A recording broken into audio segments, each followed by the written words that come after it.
everyone. So today I wanted to show you what I'm working on. I have a surplus of fabric scraps that I save. I tend to save everything that I can because I know I could use it in a different way.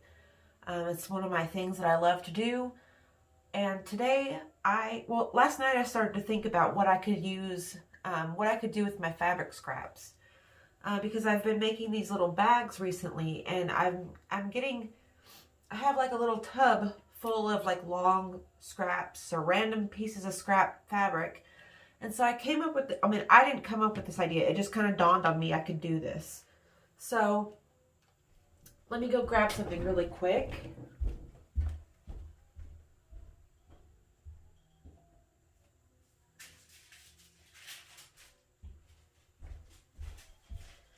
So if you get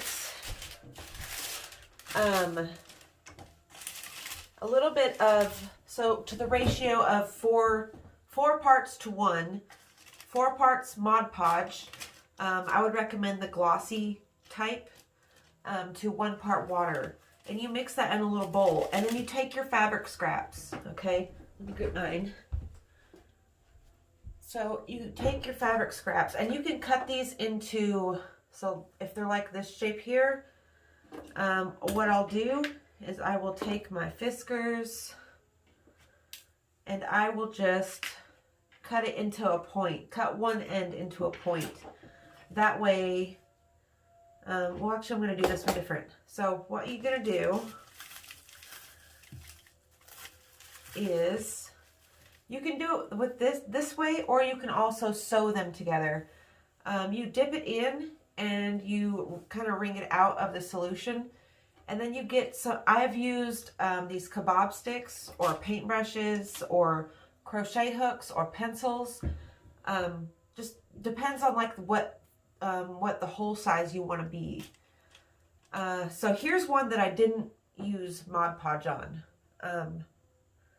I did this one around a pencil, but then I stuck, when I was finished with it, I kind of sewed, I did a blanket stitch around the edge to kind of all sew the layers together and make so it's not frayed.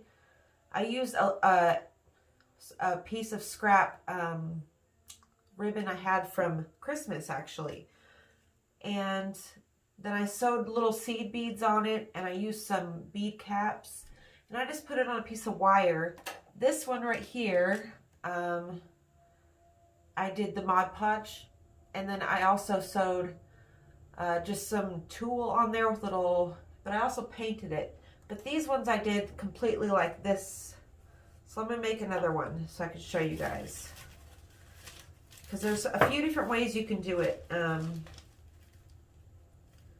This one, with the solution, the bead will of course harden, and you don't have to do any sewing, but the sewing one looks cool too. So I just, I like to do both.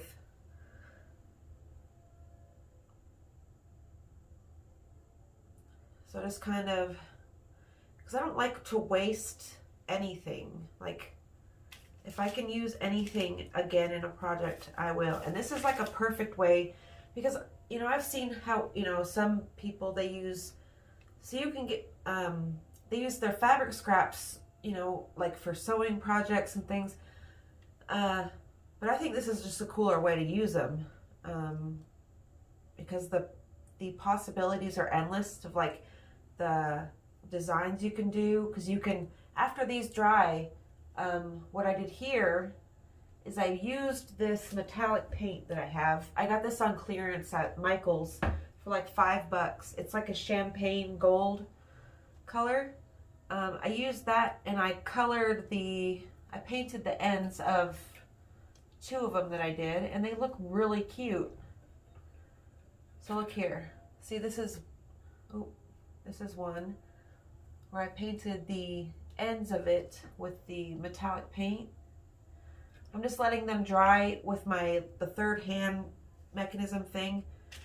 Yeah, you just wrap this around a kebab stick is what I'm doing.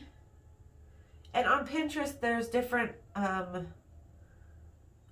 ways you can cut your fabric to make it a different shape. But what I've been doing is, so I take one length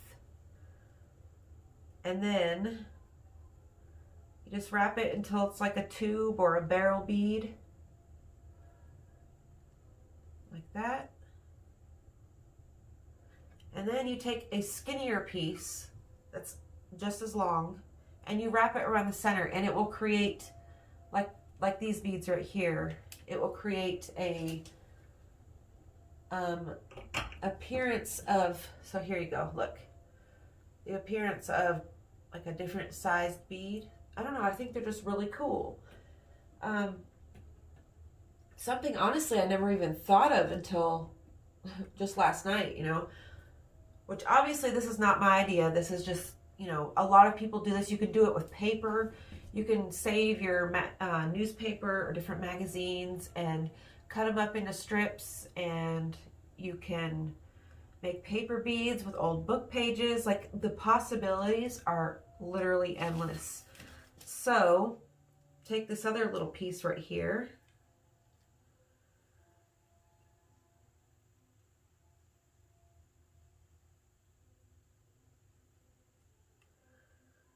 Just like that. And this is kind of like that, it's an iridescent type of fabric. So it's really pretty. The Mod Podge, it will dry clear, so you don't have to worry about it ruining the look of it.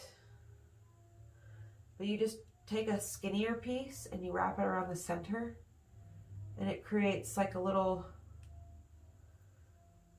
I don't know, like a cool effect to it. And they will slide off the kebab stick. You just kind of have to work it a little bit. So like as it's drying, you want to kind of manipulate it and pull on it so it doesn't get so stuck. And then once the outside is dry, you move it to a piece of wire or another stick so the inside can dry and it's not, you know, so there's room around the inside. But yeah, you guys, the possibilities are endless, and I just wanted to show you this really quick. I've been doing crafts for the past couple days because I've just really I don't know, I've been not having a good couple days just mentally wise. I've been really emotional lately, feeling really anxious, feeling really I don't know, on my guard for some reason. I wish it wasn't like that, but you know, sometimes it's just that way. It's not the end of the world. I'll get to feeling better soon. But which is why it's been hard for me lately to be making content. I'm just getting in my own way, really.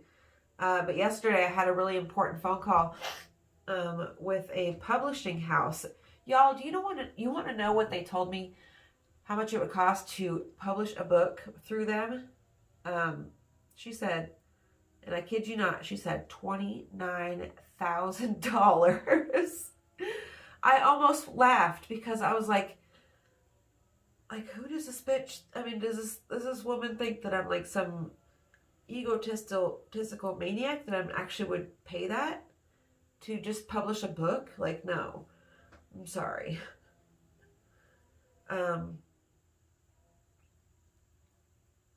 But yeah, I guess my dreams maybe are a little too out there right now. I should stick to the basics. So let's see, if you take different widths of fabric, you can put them together and make a really cute looking little bead. So I'm going to be working, you know, doing more all this weekend. I've been making these little pouches. I'm kind of like getting a system down to where they look a lot more nicer. They don't look so amateur. Because I do know how to sew, but I wasn't really taking my time with the first couple. And I wasn't like measuring things out, and you know, now I'm like giving myself guidelines. So things are easier. I bought another sewing kit because I was running out of string and all that. So I will be sitting here making beads all weekend, and I will hopefully by Monday have something really cool to show you guys. I have this weekend I have a big stick that I want to transform into something really cool looking, and I think a lot of these beads, these homemade beads, will tie it all together and like bring my vision out. Yeah. Oh, and another trick I wanted to tell you guys about. So if you have silver jewelry that's kind of tarnished, you can make an at-home polishing solution with baking soda and white vinegar. You pour the baking soda on, you don't have to measure. You just, eyeball it. You pour the baking soda on your piece of jewelry though, put it in a bowl, pour some white vinegar on it, and it will do all the work for you. This necklace that I had was so tarnished, it was like almost black, and I got it back to shiny quality. That was a really good trick to know. So I love you guys, and I will see you guys in the next video. If you have anything that you want to see from me, any requests, please leave them down below, because your girl is struggling for ideas right now, and I'm struggling to pull the creativity out of me, and